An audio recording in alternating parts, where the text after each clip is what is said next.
Agora vamos falar sobre economia. Hoje, um dia até de expectativa de um banho de sangue nos mercados globais. Eu vou te dizer até que aqui no Brasil eu achei que ia ser pior, eu queria a opinião dos nossos comentaristas depois, porque no fim acabou sendo mais um dia normal aqui da Bolsa Brasileira, que já está indo mal faz tempo, mas tudo isso começou com o Japão tendo uma queda brusca aí do seu mercado acionário, mais de 12%, ativou o chamado circuit breaker, né, que é quando as operações são suspensas, quando há uma queda muito brusca para o mercado dar uma respirada e tentar se recuperar. E aí nós temos a notícia da Forbes, trazendo justamente isso. Bolsa do Japão, vamos colocar aí na tela, amplia sell-off e tem a maior queda desde 1987, com a alta do iene, que é a moeda do Japão. O índice acionário Nikkei desaba 12,4%, no maior tombo desde a Black Monday, enquanto moeda japonesa vai à máxima em 7 meses. A Infomoney também traz o posicionamento do ministro da Economia japonês.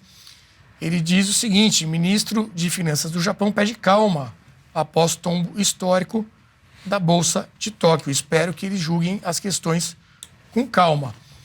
Como eu disse, havia muita expectativa, né? O Brasil já com as finanças bem complicadas, mas a nossa Ibovespa, nós temos esse gráfico que mostra, ela abriu com uma queda brusca.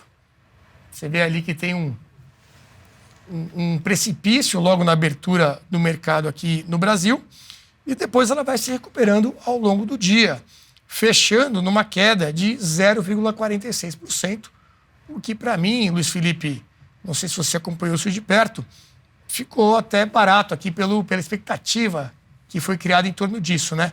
O que está acontecendo no mundo? Teve uma alta de juros lá no Japão, né? E parece que uma corrida aí, uma aversão a risco muito grande nos mercados como um todo. Olha, tem dois grandes fatos, e o resto tudo é especulação. Os dois grandes fatos é que vários bancos japoneses que emprestaram muito dinheiro a um juro muito baixo ao longo de muito tempo, esses bancos começaram a pedir o seu dinheiro de volta, né? Começaram a executar as suas dívidas e começaram a pedir esse dinheiro de volta. Então aí o mercado tem uma certa contração. Esse é um primeiro ponto, tá? Dos bancos japoneses que financiaram aí muitas operações, não só japonesas, mas de diversas outras entidades internacionais. O outro ponto é que veio um dado dos Estados Unidos que aponta que o desemprego lá subiu e não caiu. Já estamos num nível muito baixo de desemprego nos Estados Unidos. Estão praticamente em pleno emprego já há um bom tempo, há vários anos já. Só que aí teve um aumento desse desemprego. Então isso, mas é pouco, não chegou nem a bater 1%. Assim, estava na faixa de 4,3% e foi para 4,7%. Então alguns centésimos aí de percentual. Então isso obviamente que tem um efeito de expectativa. Por quê? Os juros, ele é uma expectativa futura, se vai haver recessão ou não no futuro. Então não é para agora. Então não é para estimular agora. Os juros é para, sabendo que vai ter uma recessão no futuro, você já reduz a taxa de juros futura, tem um viés já de baixa. Uhum.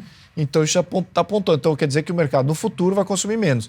Se o mercado vai consumir menos no futuro e vai ter uma contração de produção e toda a cadeia produtiva vai ser menor, o valor das empresas hoje passa a valer menos. Então essa que é a correção de preço. Não quer dizer que agora você está com uma recessão no mês ou neste momento. É mais uma expectativa de recessão futura. Então, combinando esses dois fatos, você tem aí já dados o bastante para você já executar, ou seja, sair fora de alguns investimentos. No entanto, aí você tem todo o resto que é especulativo, né? Aí você entra, será que o Irã irá retaliar Israel, bombardeando Israel? Qual é o efeito que isso vai dar no preço do petróleo, que também caiu, também já vislumbrando essa recessão no futuro, ou seja, menos gente vai estar consumindo combustível. Então, essa parte especulativa também faz parte da composição do preço. Tem gente que aposta nisso. E, claro, que tem outros que também falam, agora é o momento, porque, olha, lembrando, esse agora é o momento alude ao fato de que nas redes sociais existe toda uma vertente de pensamento, do qual eu acredito em grande parte, que o mundo está numa situação de muito capital livre flutuante. Então, nunca vimos tantos trilhões de dólares. Liquidez. Liquidez geral. Os grandes bilionários, multibilionários do mundo estão em dinheiro, esperando o mercado cair, ou esperando um preço condizente para eles entrarem comprando. Então, há vários sinais de que indica que esse plano global, né, esse plano monetário global, o próprio Bitcoin, que é uma saída, né, de você ter um resguardo fora desse descambamento que está acontecendo dos bancos centrais mundiais, Banco Central japonês, o Banco Central da Europa, Banco Central norte-americano, todos eles estão imprimindo moeda, e quem imprimir mais moeda antes ganha, né? Ou seja, como a maioria dessas moedas são conversíveis entre si. Então, você acaba tendo uma corrida contrária. O próprio Paulo Guedes havia apontado isso, né?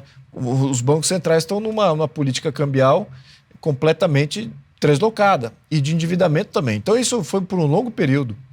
E criou-se essa teoria de que o próximo crash, quando ele vier, ele vai ser muito pior do que o de 2008. Por quê?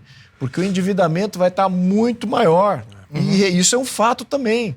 Então, o endividamento dos países, a moeda vale menos, o endividamento está muito mais alto, ou seja, macroeconomicamente, o mundo, apesar da liquidez que existe por aí, os países estão muito mais frágeis a qualquer ajuste de mercado. Então, todos esses agentes de mercado que pensam assim também podem ter corroborado aí com uma movimentação mais drástica hoje, nesses últimos dias.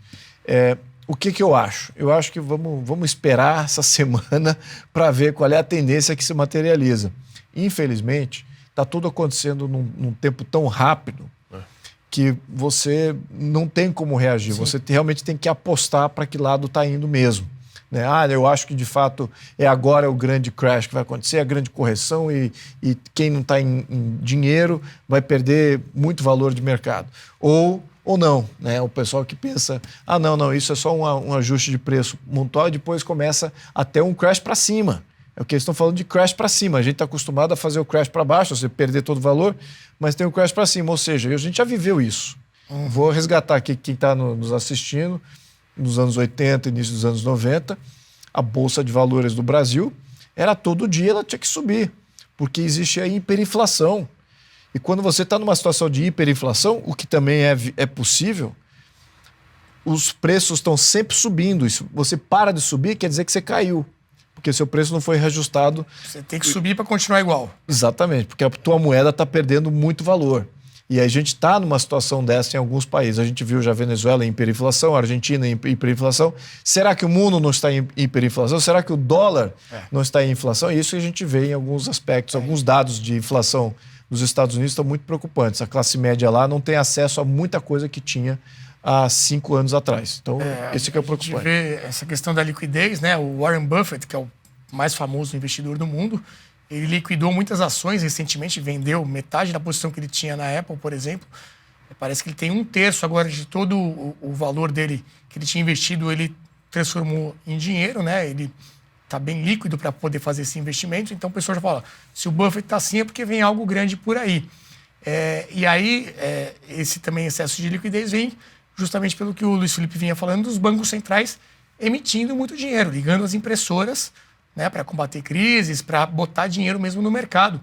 E aí eu queria saber do Ricardo Gomes, né, que acompanha muito o Milei, que é um cara que durante a campanha toda dele tinha como bandeira o fechamento do Banco Central, justamente para evitar esse tipo de distorção. Como é que você está vendo esse movimento aí da economia mundial, Ricardo? E sabendo também do seguinte, a última vez que nós tivemos um grande desafio parecido com esse foi aqui no Brasil com a questão toda da Covid, mas quem estava lá para apagar esse incêndio era o Paulo Guedes. Agora, caso a gente tenha aí um grande crash mesmo mundial, é o Haddad que está à frente dessa pasta. Ou seja, corram... Agora entrou o áudio. Ou seja, corram para os coletes salva-vidas. O pior são os boatos de que, caindo o Haddad, tenhamos pela frente Guido Mantega ou Gleisi Hoffmann no Ministério do Haddad. Aí é para fugir do país mesmo. O Milei, ele vinha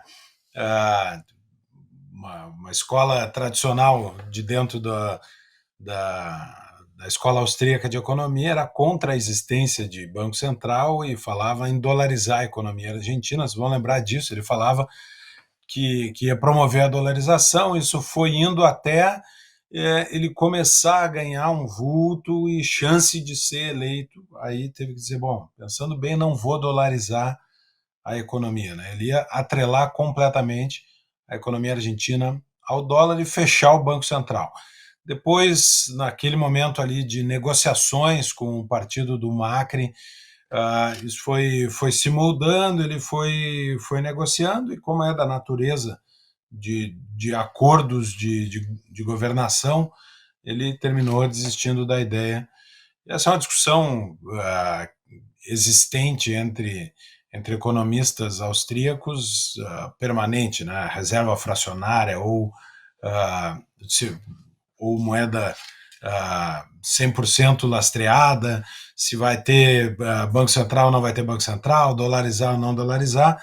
Alguns países da América Latina dolarizaram as suas economias, tiveram sucesso com isso. A Costa Rica é um desses países, foi um sucesso. Se não me engano, o Panamá também fez a dolarização para fugir dessa volatilidade. Talvez, e aí o Luiz Felipe conhece mercados muito mais do que eu, o impacto no Brasil não tenha sido tão relevante, porque o Brasil não é tão relevante. O mercado financeiro brasileiro é limitadíssimo, né? A nossa bolsa é uma bolsa relativamente pequena, com um número pequeno de empresas negociando ações em comparação com os grandes mercados do mundo. Então, o Brasil, esse isolamento do mercado mundial ainda pesa, mas às vezes também o Brasil escapa da confusão porque não está dentro do processo com tanta força, mas, de novo, o Luiz Felipe manja muito, muito mais do que eu. O que eu vejo da Argentina é a estabilização, já muitos preços caindo, então não se pode falar em deflação ainda é um processo inflacionário, mas o sistema de preços vai se acomodando na Argentina. Alguns produtos que tinham uma inflação muito alta agora estabilizaram, alguns preços, até Coca-Cola, né, um padrão de preço, aí, preço caindo. Então, a economia argentina parece estar voltando para o seu eixo. Ainda é um processo muito demorado. Lembrando que eles não tiveram um plano econômico da natureza do plano real, com substituição de moeda, produzindo artificialmente um novo lastro para a sua moeda. Eles estão fazendo ajustes nas contas públicas, propriamente ditas, sem o processo de substituição da moeda. O Milei parece ter tido sucesso nisso, todo mundo observava o início do seu governo, sabendo que ele tinha que apresentar um resultado econômico de curto prazo, porque prometeu muito isso e porque a manutenção da governabilidade, ele sendo um sujeito um pouco histriônico, né? Essa governabilidade dele estava muito atrelada a resultado, e esses resultados estão aparecendo na economia argentina, né? Talvez com a moda brasileira de trazer treinador de futebol de outros países, talvez seja a hora de trazer o ministro da economia de outros países aqui, porque a turma do Haddad não vai resolver. Pois é, e ao longo do dia esse assunto foi muito comentado, né? E gerou inclusive um meme. Hoje tivemos aí a medalha olímpica do Brasil também com a Rebeca, e aí apareceu esse meme aqui que eu achei engraçado, porque, enfim, o mercado de ações caindo, e tá lá o nosso famoso CDI, ganhando tanto das ações quanto das criptomoedas. O Bitcoin também teve uma queda brusca, mas já começou a se recuperar. Inclusive, eu estou aqui com o meu Twitter aberto e mostrando o seguinte: o mercado lá no Japão já abriu, né, pelo fuso horário, lá já está na manhã de amanhã, do dia seguinte, e tem uma alta, Lobauer, de 9% no índice Nikkei. Então, parece que realmente foi um espirro, aí um susto, e, ao que parece, não teremos um crash global, pelo menos não por enquanto, já que está se recuperando aí todos esses índices que a gente comentou. Não consigo comentar mercado, ainda mais esse tipo Pois é, de coisa. né? Quanto mais eu Parece tento uma entender- criptomoeda esse índice aqui do Japão. Quanto mais eu tento entender, eu entendo menos. O Luiz Felipe tem uma explicação que se você tivesse feito a pergunta para mim, Aham. eu teria parado os japoneses aumentaram o juro, que é uma coisa muito rara e aconteceu, o dinheiro era muito barato, então muita gente que pegava o dinheiro barato e usava se assustou. É até onde eu consigo chegar. Aham. Quando eu vejo uma variação desse tipo no dia seguinte, Pois é. eu sei que o Warren Buffett tem cash is king, né? Ele tem dinheiro do tamanho das reservas brasileiras, que também é um negócio que eu fico pensando, meu Deus do 200, céu. né?